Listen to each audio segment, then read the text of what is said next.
Morning everyone. Ayan guys, dito po tayo ngayon sa Giwan Eastern Samar. Ayan, dito po tayo sa isang beach. Ayan, napakagandang beach. Ayan, ang Gusam. Ayan, Gusam Beach Resorts. Ayan guys, so napakaganda po rito. Ayan, kung mapapansin natin, napakaganda rin ng paligid niya. At totoo palang napakarami at napakaganda ng mga beach dito sa Giwan Eastern Samar. Ayan guys, so kung mapapansin natin yung harap po, ayan, white sand po yan. Ayan, white sand, at mapapansin natin na kumpleto din sila sa mga amenities na pwedeng gamitin ng mga tourist o yung mga bumibisita dito na gustong mag-relax. Ayan, napakaganda guys. So yan, pasukin po natin. At ito po yung kanilang mga amenities dito sa loob. Ayan, tara, tingnan po natin. Ayan, pagpasok pa lang po natin, ayan, dito sa Gusam ay mapapansin natin itong two-story at building, at pag sa baba niyan ay mga CR ng panlalaki at pambabae. Ayan guys, pinasok na po natin yung CR at malinis naman po. Ayan, at sa harap po niyan ay swimming pool. Ayan, mapapansin natin napakaganda ng design ng kanilang swimming pool guys. At yung ano po niyan, yung swimming pool na yan, bali dagat po yung tubig niyan, hindi siya tubig tabang. So kung maliligo ka rito, tubig alat po yung laman niyan, no, yung tubig ng swimming pool nila. Kaya kakaiba, at may nagbi-maintain po din diyan. Ayan, at laging nililinis ng kanilang caretaker diyan. Oo, ayan, naglilinis na po siya. At araw-araw po 'yun pinapalitan nila ng tubig.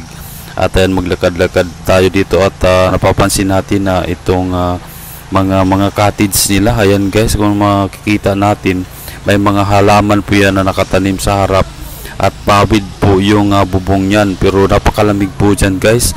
At take note guys, ang renta po nyan ay napakamura, nasa 1.8 lang po yan. Good for 4 to 6 person ang pwedeng mag-occupy dyan. Ayan, ang ganda po. O ayan, naglakad-lakad tayo hanggang dito sa dulo. At meron pong ganyan na aircon din po guys.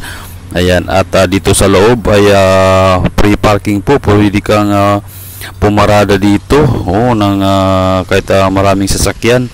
At ayan, yung itong two-story na po na ito ay pwede rin pong rentahan yan. Nasa 3.5 po yung rental po, o napakamura po ng kanilang mga cottage po dito, at kumpleto na po yan. Ayan, lalo pagkagabi niya, napaka-relax din po guys. So medyo malinis naman po yung kapaligiran at mintinado.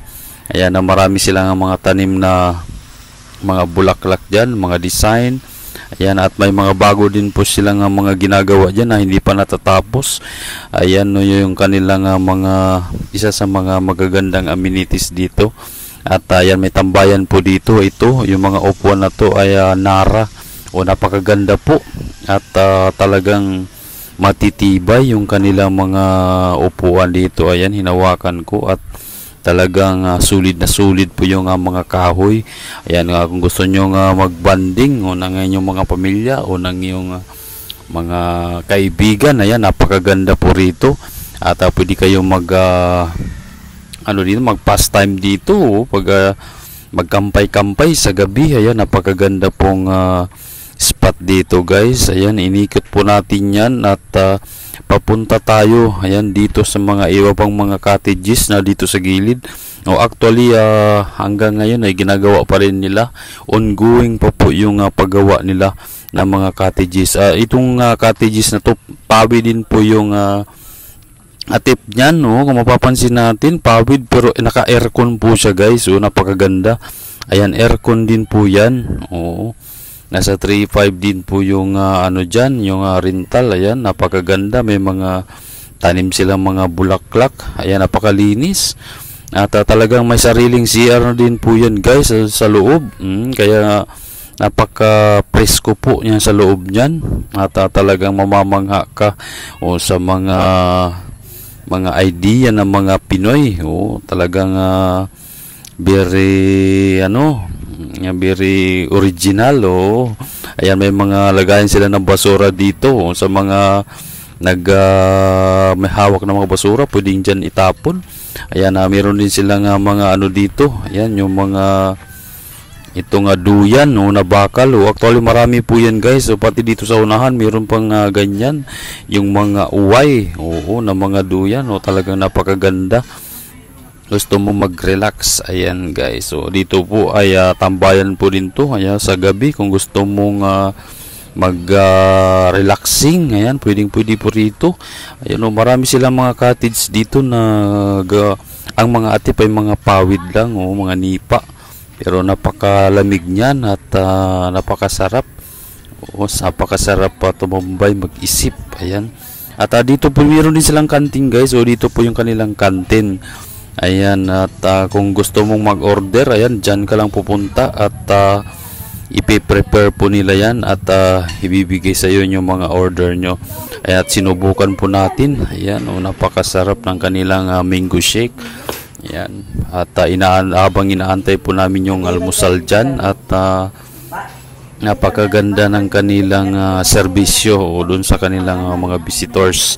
Ayan guys, so sa mga gustong magabi lang mga pagkain, dyan lang kayo pupunta. At after that, ayan, lumabas tayo at papunta tayo dito sa labas. At ayan, napapansin natin napakalinis at napakaganda po ng kapaligiran. Ayan yung swimming pool nila. Napakaganda yung na-design. At namataan din po natin na may mga nagtitinda rin po ng isda dito. Preskong presko guys, ayan. Kung mapapansin natin, napakaganda at nakapapresko na mga isda na binibenta nila. Ayan, pwede kang mag-inihaw dyan. At ayan, tuloy-tuloy tayo at palabas tayo doon sa harap mismo ng Gusam. At titignan natin yung beach. Ayan, tatawid lang tayo ng kalsada ng konti. Yan, Gusam Beach Resort. Dito lang po yan matatagpuan sa Giwan Eastern Samar. And guys, so dire-diretso po tayo. At ayan ang mapapansin natin dito guys. So white sun, ayan ang mapapansin natin, white sun talaga. Napakaganda at napakapino ng buhangin at pwede ka din mag-relax dito guys. Ayan, may mga lamisa sila dyan nilalagay, may videokihan. Ayan, kung gusto mo kumanta dyan, pwede. At kung gusto mo magmuni-muni, ayan, dito lang may mga upuan dyan nakahanda. At may mga kayak pa din na pinaparintahan dyan. Sa mga gustong magrenta ng kayak, meron din dyan mga kayak. Ayan, at dito tayo sa tabi ng kanilang dagat, ng kanilang beach.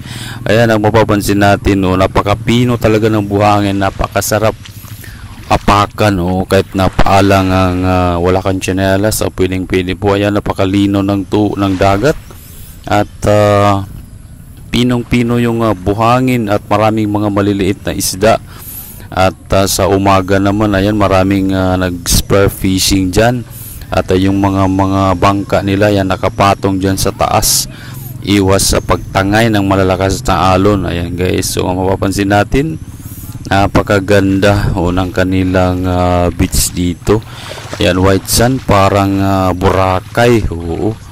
Ayan, napakasarap tambayan, napakasarap mag-beach dito, maligo. Ayan, magtampisaw dahil sa sobrang init ng panahon. Ayan guys, so napakasarap at ito. Ayan, ikotin natin. Ayan, may mga beach na sa kabila na naman po yan, mga iba't iba yung mga may-ari. Ayan guys, so napakaganda. Tingnan natin, tingnan nyo. Napakasarap maligo dito guys. Ayan. Ayan, maraming salamat everyone sa panonood ng ating mga videos. Sa mga sa mga non-followers natin dyan, thank you so much.